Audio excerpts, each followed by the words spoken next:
Of which college team will win the Eco Car 2, Amanda? Eco Car 2, Plugging into the Future, has rolled into the final stretch. The 15-team competition features college students re-engineering a 2013 Chevrolet Malibu. The goal? To get even better gas mileage. At the same time, give students first-hand experience on how to build advanced technology vehicles. This is the final year of the 3-year competition, with a winner just days away from being announced. The teams just completed a round of vigorous on-road testing.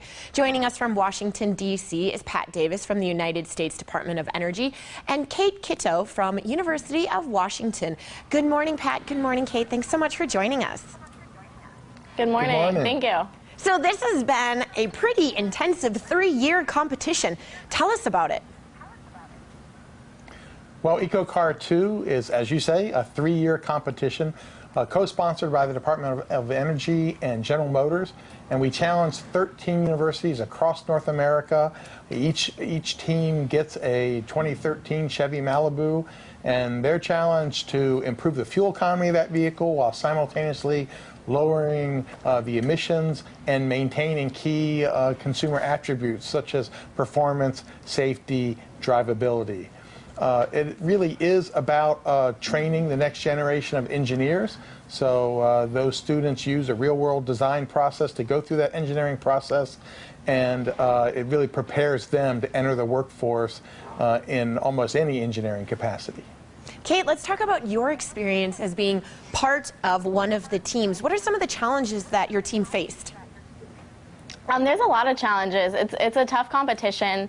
It's all undergraduate and graduate students, so young people who have no experience really building a car, and you give them 3 years and you say build a hybrid car and compete against all these other teams. So it's challenging in a lot of ways, but it's been a really fun, good experience at the same time. So where do you even know where to begin? I'm assuming that they probably gave you nothing to go by and was like, here you go, this is the competition, go for it. Or were there like structures, and was some of the car already built for you? There's structure. The competition kind of tells you benchmarks where you should be at the end of each year. So year 1 is design, year 2 is implementation, and in year 2 they actually give you the car so you can start implementing your designs. And then year 3 is refinement, so you put in the touches to help consumer acceptability and make the car more consumer friendly. And Pat, so how does this program really help students prepare for high-paying engineering jobs? Well, each of the teams uses General Motors' real-world design process. So they're not just operating in a vacuum. They're using an actual process that's in use in industry today. And so through this 3-year competition and using that process and managing their team, it's not just about the engineering, it's about the program management of it, business management of it, communications, and working through those real-world problems. They gain experience and they're ready to hit the ground running as they enter the workforce. We've had a 25-year history of 16,000 students going through this competition, and many of them are working in the auto industry today, and we're very proud of that history.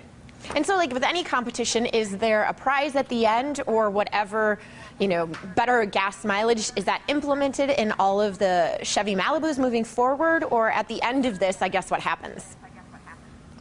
I think there's 2 prizes, if you will. One, bragging rights for the teams, but 2, more importantly, the nation as a whole. We get a smarter, more experienced workforce. These are the engineers that are going to shape the future of the cars you and I drive going forward. And of course, if you want more information, please go to ecocar2.org for all the latest on each of the teams. Well, thank you both for your time this morning, and Kate, good luck to you. Thank you. I appreciate it. Thank you. And don't go anywhere. The Morning Blend will be back before you know it.